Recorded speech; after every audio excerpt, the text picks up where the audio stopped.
Right, my name's Charlie Allan, sports editor of the Aberdeen Evening Express. I'm sitting here with Joe Harper, Aberdeen Football Club's record goal scorer, 205 goals in his career, and he's also a columnist for the Evening Express. Joe, thanks for your time. We're just here to discuss the great news that Aberdeen have appointed Mark McGhee as their new manager for the new season. Can I get your thoughts on Mark's appointment? I think I'm quite happy. I think the majority of fans are happy that Mark's turned up. The only thing I would say is that I was a bit disappointed. It looked as if he was using Aberdeen as his number 2 team. He held on to see what was happening. That's not a bit unkind. I mean, would you... Obviously, we've been linked with the Celtic job, but would any manager worth his salt not have said to himself, I'll take a little bit of time and see what happens with Celtic and then go to Aberdeen? Surely Aberdeen would be second choice to Celtic for anyone. Probably, yeah. I mean, you're playing again. Well, you're playing with 50,000 behind you every second week. That doesn't, To me, I think they needed somebody that's ambitious to get Aberdeen up to where Celtic are. Get them up there playing. And he obviously thought that the Celtic job was a better job and wanted to hold on. And there were other candidates, although not a lot, that could have come into it. But for me, it just put a sour note on it. And even, I know that sometimes the West of Scotland papers can change things the way they want them to, but they made it sound as if he'd said, "Well, I want to wait to see what's happening at Parkhead before I move to Aberdeen." Well, he quite clearly did say that, but I mean, is that not the natural thing to do? I mean, he said himself that he wants to manage all of his former clubs. I mean, he's delighted to be at Aberdeen. In that case, Charlie, what's to stop him walking away at the end of the season if things don't go well at Celtic next year and he does well at Aberdeen? Yeah, well, Aberdeen would be due compensation then, so they've got contracts in place. Are they not doing a 1-year rollover? But I thought the rollover meant that there'd be a year's clause beyond that, which prevents people coming in and pinching him away. I think that's the whole idea of it. So it's almost like a 2-year deal, but one rolling over all the time. So it would just be the same scenario as that Stuart Mills just paid out the compensation to Motherwell, so they wouldn't make any money out of it really. They would just be getting their money back from paying it out to Motherwell. But I don't. If you remember, McGhee turned down the opportunity to go to Hearts last summer because he showed a commitment to Motherwell. He's already said that he wouldn't do the dirty on Aberdeen, and I trust the man to say that. I mean, he says he's here for the haul and he's going to give it a go. You trust him to do it. So Celtic came next year and said to Mark McGhee, "We want you as manager." Mark McGhee would said no, and yet you've just said. I don't think they'll do that though. I think it's totally hypothetical because Celtic have appointed Mowbray and they'll give him more than a year to sort things out there. I know it's hypothetical, but I just felt, that it was a bit of a slap in the face to Aberdeen fans, because they really shouted their heads off and said that they wanted him to come. They weren't happy with Jimmy Calderwood. They got rid of Jimmy, and basically Aberdeen said, right, we'll take Mark McGhee, and he hesitated and hesitated. To me, that just, it stank a wee bit. It was like a slap in the face, as I say. I would have obviously dived at the job. But that's just my feelings about it. But Mark's here now. I mean, he's saying all the right things. I think you would agree. Yeah, he did. I mean, he's talking about playing attacking, entertaining football. Despite what your opinion might be on Calderwood's departure, a lot of people, the main complaint coming his way was that the team wasn't very good to watch. Do you think that Mark will change that and make it more appealing for the supporters? I think he'll try to change it, Charlie, but it's whether we've got the tools to be able to do that. These players, can they be turned into attacking players? I mean, Mulgrew is not a defensive player. He's an attacking left back, and yet, we didn't see a lot of him going forward last year. Good at free kicks, corner kicks, that sort of thing. McDonald, attacking player, but he seemed to sit back. If anybody out of the midfield players scored goals, it was him. So have we got the players at the ground that can go and change their game overnight to become an attacking team?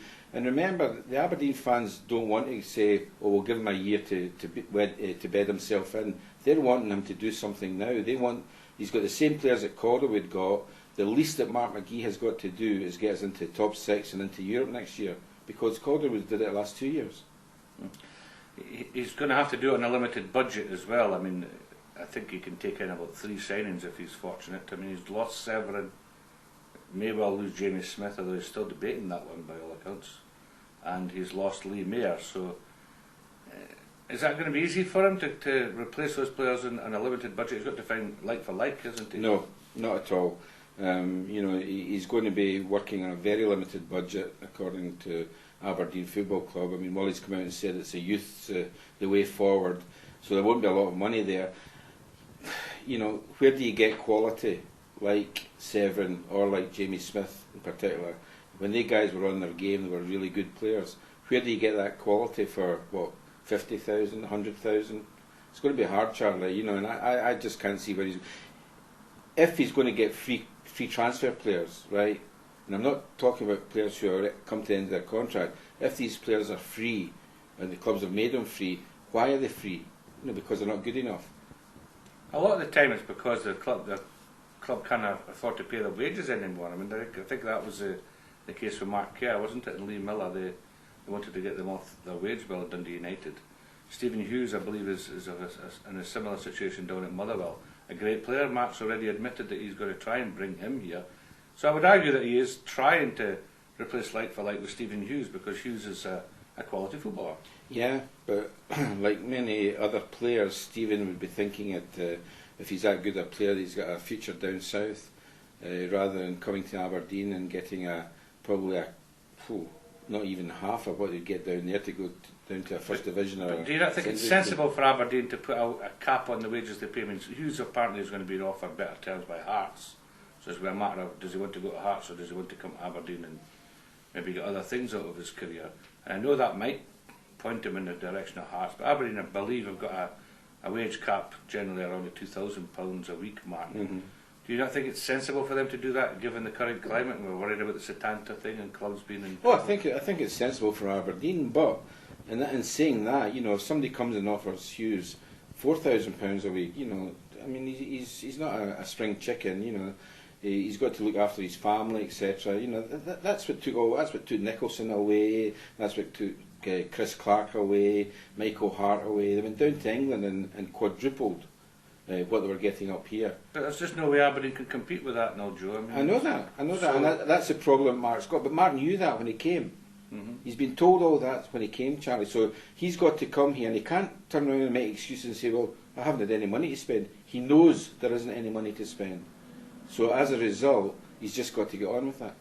But the fans won't, put up with that. You know, saying if he turns around and says, "Well, I haven't had any money to spend," what do you want me to do? The fans want him to get success, and the least, as I say, that he's got to get is at least the top six and into Europe, because that's what Calderwood got.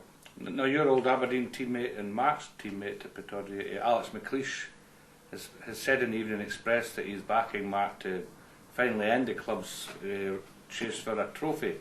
They haven't won any silverware since 1995. Do you think that's a realistic target for Mark? Maybe do well in one of the cup competitions? Yeah, I think so. I mean, I don't see why not. You know, I mean, it's been really disappointing the last 3 years with Aberdeen, the teams that have put us out of the cup. We know that, and probably at the end of the day, that's what got Calderwood the sack. Do you think that was fair? 3 matches and 200 and... I don't think it's fair, because, you know, the money is actually in Europe, you know, and Calderwood, every year that Calderwood was here, he improved Aberdeen, you know, getting into top six every year and then getting into Europe the last 2 years. And, you know, that's where you make the money. It was proven when we had that great run to the last 32. We made quite a bit of money out of it. So, in that respect, it's not just a one-off game in the cup. But in saying that, it was the quality of the teams that beat us, Charlie, that got Jimmy the sack. You know, it wasn't the getting beaten in the cup. If Rangers had beaten us or Celtic had beaten us, fine. But, you know, Queen of the South, Dunfermline, Queen's Park, you know, sad. So is there a lot of pressure on Mark if they get drawn against a lower league team in the CIS Cup this year? I mean, how would the club react if things don't go well then? Well, only the club will be able to tell you that in the future. You know, it's a great thing, you know, but only what happens in the next 2 years is going to decide whether people were right or wrong, whether Calderwood should have stayed or whether Mark should come in. I'm sure Mark's going to come in and do well. I hope he's going to bring in more different training, you know, plenty of shooting for the forwards, because I've said it all along, you know, our strikers do not shoot enough. You know, we don't have wingers, we don't have full-backs who go down the wing and whip balls in. Sone Aluko has been a breath of fresh air coming to Aberdeen, because he's the type of player like Arthur Graham was, like Peter Weir was, that could go past people and whip balls across, but we don't do it enough.